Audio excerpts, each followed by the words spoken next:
नमस्कार, मैं दीपिका पांडे आप सभी का स्वागत करती हूं हमारी यूट्यूब चैनल में। उम्मीद करती हूं आप सभी अपने अपने घर में स्वस्थ होंगे और मस्त होंगे।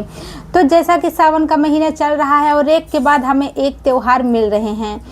अब इन त्योहारों को हमें करना कैसे है, कैसे मनाना है, पूजा विधि क्या होगी, पारण विधि क्या होगी, सारी चीज़ें मैं आप लोगों को अपनी वीडियो में बताती हूँ। जिस त्यौहार पर बात करने जा रहे हैं हम लोग वो है हमारे लिए बहुत ही खुशी भरा त्यौहार हरियाली तीज।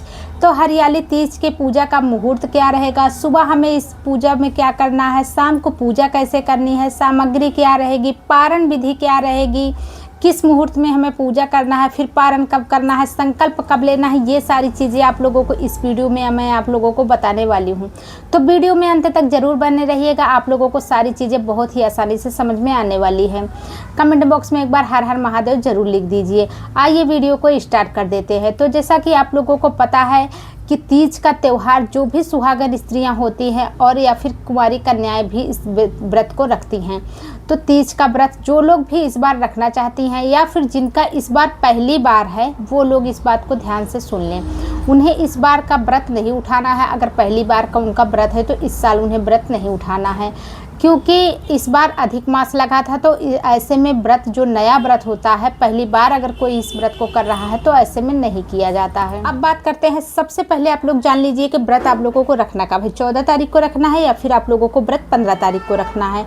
तो आप लोगों को व्रत रखना है 15 तारीख को, क्योंकि उदया तिथि से हमें तीज मिल रही है 15 तारीख को। 14 तारीख को शाम से ही तीज स्टार्ट हो जाएगी, लेकिन हमें 14 तारीख को तीज का व्रत नहीं रखना है, क्योंकि हमारे हिंदू धर्म में कोई भी चीज़ें उदया तिथि से ली जाती है। तो उदया तिथि से हमें तीज मिल रही है 15 तारीख को। 15 तारीख को ही आप लोगों को व्रत रहना है। अब आप लोगों को बता दूं कि आप लोगों को व्रत में कौन कौन सी तैयारियां कर लेनी है पहले से। आप लोगों को 14 तारीख को रात में ही व्रत का संकल्प ले लेना है। जब आप लोग खाना वगैरह खा के सारी चीज़ें करके काम से सब फुर्सत हो जाए, सोने जाने लगे, तो आप लोगों को माता गौरा और भगवान शिव का नाम लेकर के, हाथ में जल लेकर के रात को ही संकल्प ले लेना है कि भगवान हम कल आपके व्रत में रहेंगे, तो आप अच्छे से सारी चीज़ें हमारी पूर्ण करिएगा। ऐसा करके आप लोगों को सोना है। फिर आप सुबह उठ के आप लोगों को क्या करना है, जब आप सुबह उठें, नहा धो के स्नान करके स्वच्छ वस्त्र पहन करके आप लोग अपनी पूजा, जैसे रोज़मर्रा के पूजा आप लोग करते हैं, डेली का रूटीन जो आप लोगों का रहता है, आप लोग उस तरीके से पूजा करिएगा। भगवान के पास जाइएगा, पूजा करिएगा। उसके बाद जब आपको ये रोज़ वाली पूजा संपन्न हो जाए तो फिर आप लोगों को माता गौरा और भगवान शिव के सामने संकल्प लेना है एक बार फिर से व्रत का कि हे प्रभु, हम आपके व्रत में आज हैं, निर्विघ्न तरीके से आपका व्रत हम कर पाएँ, ऐसा आप मुझे आशीर्वाद दीजिए। इस तरीके से आप लोगों को संकल्प ले लेना है और फिर आप लोगों को आपका जो भी डेली का काम है आप लोग उसे कर सकते हैं।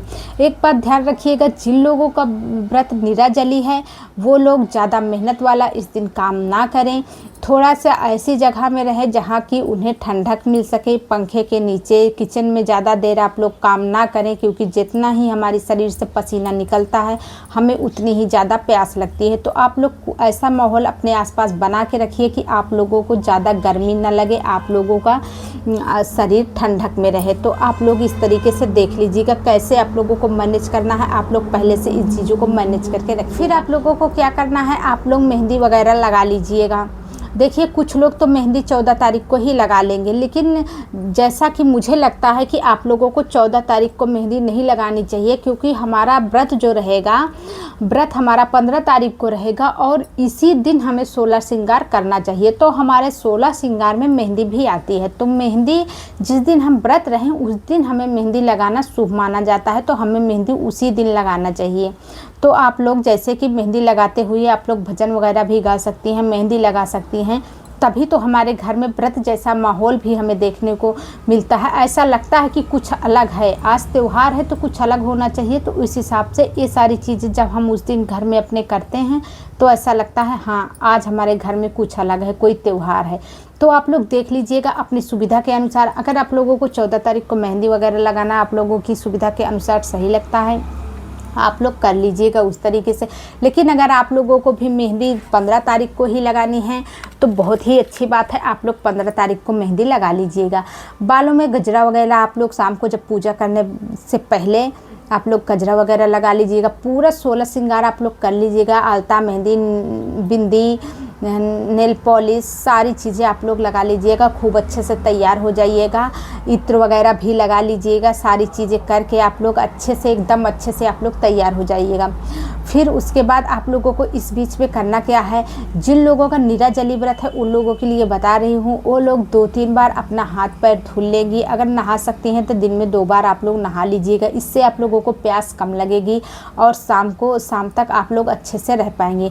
जो लोग फल वगैरह खा के व्रत रह रहे हैं, जल वगैरह पी के कुछ लोग व्रत रहते हैं, शाम की पूजा के बाद वो अपना कुछ खाते हैं, तो वो लोग भी ऐसा कर सकते हैं। उन लोगों को भी ऐसा करने से कम प्यास लगेगी। फिर अब बात कर लेते हैं कि पूजा का मुहूर्त क्या रहेगा। तो 15 तारीख को आप लोगों को 5:28 तक तृतीया तिथि मिलेगी। उसके पहले ही आप लोगों को पूजा कर लेना है, क्योंकि तीज का व्रत है तो तीज में ही पूजा इसकी हो जानी चाहिए। तो भगवान शिव और माता गौरा की आप लोग पूजा कर लीजिएगा। अगर आप लोग भगवान शिव की प्रतिमा बना करके, पार्थिव प्रतिमा बना करके पूजा करना चाहते हैं, पार्थिव शिवलिंग बना करके, तो आप लोग उस तरीके से पूजा कर लीजिएगा। घर की शिवलिंग में पूजा करना चाहते हैं तो आप लोग घर की शिवलिंग में पूजा कर लीजिएगा।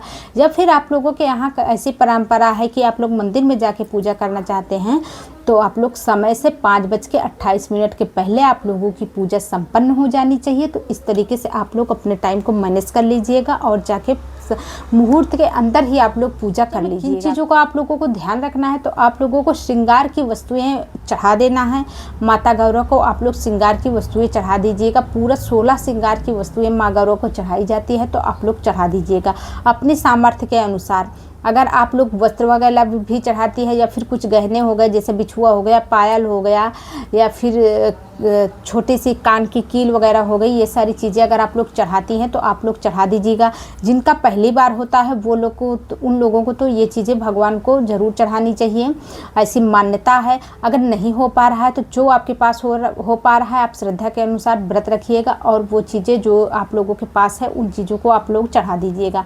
अब कई लोगों के मन में सवाल आता है कि जो चीज़ें हम माता गौरा को चढ़ाते हैं उन्हें हमें देना किसे है, अपने पास रखना है कि या फिर हमें उन्हें किसी को दे देना चाहिए, और देना चाहिए तो किसे देना सबसे शुभ माना जाता है। देखिए, सबसे पहली बात तो ये है कि जो चीज़ें आप लोग चढ़ाती हैं, जैसे आप लोगों ने मान लो शाम को चढ़ाई है, तो वो चीज़ें आप लोगों को शाम को वहाँ से उठानी नहीं है भगवान के पास से। थोड़ा सा आप लोगों को उसमें से, जैसे 1-2 चूड़ी लेकर सुहाग के तौर पर आप अपने हाथ में डाल लीजिएगा, 1 बिंदी लेकर अपने माथे पे लगा लीजिएगा। जो सिंदूर माता गौरा को आपने अर्पित किया है वो सिंदूर लेकर 3 बार 5 बार अपनी मांग में आप लोग इस तरीके से लगा लीजिएगा।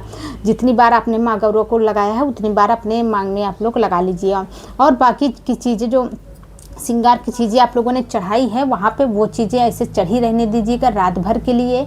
सुबह आप लोग जब नहा धो के स्नान करके आप लोग जाएं, अपनी रोज़ वाली पूजा पाठ करें। पूजा पाठ करने के बाद जो भी चीज़ें आप लोगों ने वहाँ पे चढ़ाई है, संकल्प किया है, वो सारी चीज़ें आप लोगों को हटा के रख लेना है और फिर भगवान के सामने अपने व्रत का पारण करना है। उन चीज़ों को अब देना किसे है तो आप लोग जान लीजिए। या फिर आपके घर में कोई बुज़ुर्ग महिला है जो बहुत मतलब दिनों से व्रत को रख रही हैं, बुज़ुर्ग महिला है, सुहागन, तो आप लोग इन चीज़ों को उसे दे दीजिएगा, बहुत ही शुभ माना जाता है।